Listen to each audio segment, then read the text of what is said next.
നമ്മുടെ പരിശുദ്ധ പിതാവ് നമ്മളെ വേർപിരിഞ്ഞു പോയ നിമിഷങ്ങളിലൂടെ കടന്നു പോവുകയാണ് നമ്മൾ ഓരോരുത്തരും.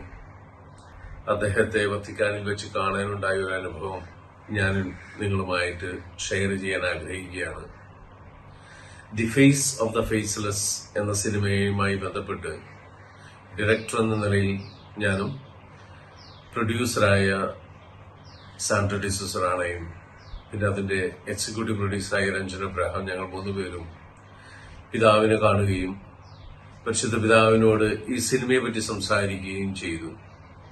അതോടൊപ്പം തന്നെ ഈ സിനിമയുടെ ഒരു കോപ്പി പരിശുദ്ധ പിതാവിന് ഞങ്ങൾ സമ്മാനിക്കുകയുണ്ടായി. വളരെ ഹൃദയസ്പർശിയായ നിമിഷങ്ങളായിരുന്നു ആ നിമിഷങ്ങൾ. അദ്ദേഹത്തിന്റെ ആ കുലീനത, അദ്ദേഹത്തിന്റെ ആ സ്നേഹം, അദ്ദേഹത്തിന്റെ നല്ല പുഞ്ചിരി, ഇവയെല്ലാം ഞങ്ങളുടെ ഹൃദയത്തെ വളരെയധികം സ്വാധീനിച്ചു. പിതാവുമായിട്ടുള്ള ആ സംവാദത്തിൽ ഉണ്ടായ ആ ധന്യ നിമിഷങ്ങൾ അത് എത്രമാത്രം ധന്യത നിറഞ്ഞതാണെന്ന് പറഞ്ഞറിയിക്കുക വളരെ പ്രയാസകരമാണ്. വളരെ അധികം ഒരു യുണീക്ക് ക്വാളിറ്റീസ് ഉള്ള ഒരു പാപ്പയായിരുന്നു നമ്മുടെ ഫ്രാൻസിസ് പാപ്പ. ലോകത്തിൽ ഇത്രയധികം യുദ്ധങ്ങളും അരക്ഷിതാവസ്ഥയും നിലനിൽക്കുമ്പോൾ അദ്ദേഹം ഈ യുദ്ധത്തിനോടും അരക്ഷിതാവസ്ഥയ്ക്കും എതിരെ നടത്തിയ പ്രവർത്തനങ്ങൾ ഒരു സ്വരമില്ലാത്തവർക്ക് സ്വരമായി മാറിയ, the voice of the voiceless ആയിട്ട് മാറിയ ഒരു മുഖമായിട്ട് അദ്ദേഹം മാറുകയാണ്. അതായത് ഒരു ഫേസ് ഓഫ് ദ ഫേസ്ലെസ്. പരിശുദ്ധ പിതാവിനെ സംബന്ധിച്ചിടത്തോളം ദാരിദ്ര്യം എന്ന് പറയുന്നത് ലോകത്തിന്റെ ഒരു അപവാദമാണെന്നാണ് അദ്ദേഹം പറയുന്നത്. കാരണം ഇത്രയധികം സമ്പത്തും ഇത്രയധികം റിസോഴ്സസും ലോകത്തിലുണ്ടായിട്ട് എന്തുകൊണ്ട് കുട്ടികൾ ദരിദ്രരായി ജീവിക്കുന്നു, അല്ലെങ്കിൽ സമൂഹം ദാരിദ്ര്യത്തിലേക്ക് അടുക്കുന്നു എന്ന് ഒരു വളരെയധികം ഒരു ചോദ്യചിഹ്നമായിട്ടാണ് അദ്ദേഹം മറ്റുള്ളവരുടെ മുന്നിൽ ചോദിക്കാറ്.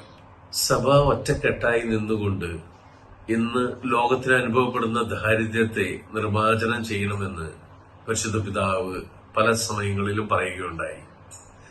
ദരിദ്രരുടെ ഒരു സഹോദരനായിട്ടാണ്, അല്ലെങ്കിൽ ദരിദ്രരുടെ ഒപ്പം സഞ്ചരിക്കുന്ന ഒരു മാർപ്പാപ്പയായിട്ടാണ് നമ്മൾ പരിശുദ്ധ പിതാവിനെ കാണുന്നത്. ഭൂമിയിലെ ദരിദ്രരുടെ നിലവിളി കേൾക്കാൻ ലോക നേതാക്കൾ ശ്രദ്ധിക്കണമെന്ന് ഉറക്കെ വിളിച്ചു പറഞ്ഞ ഒരു ശക്തനായ ഒരു നേതാവ് കൂടിയാണ് നമ്മളുടെ പരിശുദ്ധ പാപ്പ.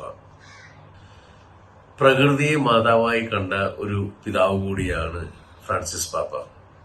അദ്ദേഹം പ്രകൃതിക്ക് വേണ്ടി പടപൊരുതിയ എഴുതിയ ലേഖനങ്ങൾ വളരെ പ്രശസ്തമാണ്.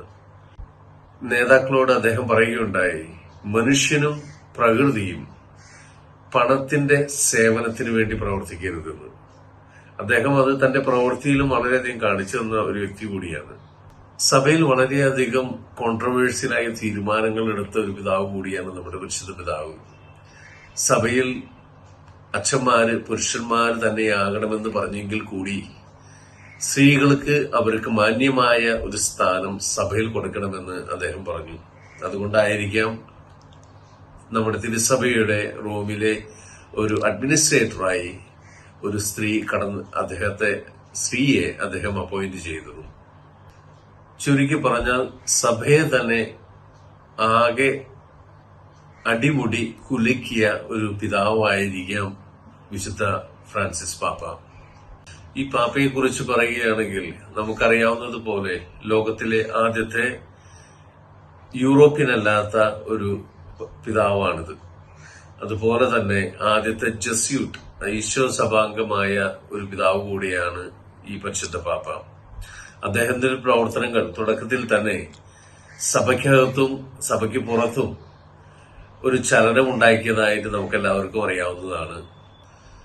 കത്തോലിക്ക സഭ ലക്ഷ്യമിടുന്ന സാമൂഹ്യ നീതി എല്ലാവർക്കും എന്ന ആ ലക്ഷ്യത്തിലേക്ക് സഭയെയും ലോകത്തെയും അടുപ്പിക്കാൻ വേണ്ടി വളരെയധികം ജോലി ചെയ്തിട്ടുള്ള ഒരു പാപ്പയാണ് നമ്മുടെ ഫ്രാൻസിസ് പാപ്പ. അദ്ദേഹത്തിന്റെ സാമൂഹ്യ നീതി ലോകം അറിയപ്പെടുന്ന ഒന്നാണ്. ഇത്തരത്തിലുള്ള സാമൂഹ്യ നീതിക്ക് വേണ്ടിയും ലോക സമാധാനത്തിനു വേണ്ടിയും ഇനിയും പാപ്പമാർ നമ്മുടെ സമൂഹത്തിൽ ഉണ്ടാവട്ടെ എന്ന് ആശംസിക്കുന്നു. പരിശുദ്ധ പിതാവ് ഫ്രാൻസിസ് പാപ്പയുടെ വിയോഗം നമുക്കെല്ലാവരെ സംബന്ധിച്ചിടത്തോളം ഒരു തീരാ നഷ്ടമാണ്. അദ്ദേഹം നമ്മളെല്ലാവരെയും അനുഗ്രഹിക്കുമെന്നുള്ള പ്രത്യാശയാണ് നമ്മളെ നയിക്കുന്നത്.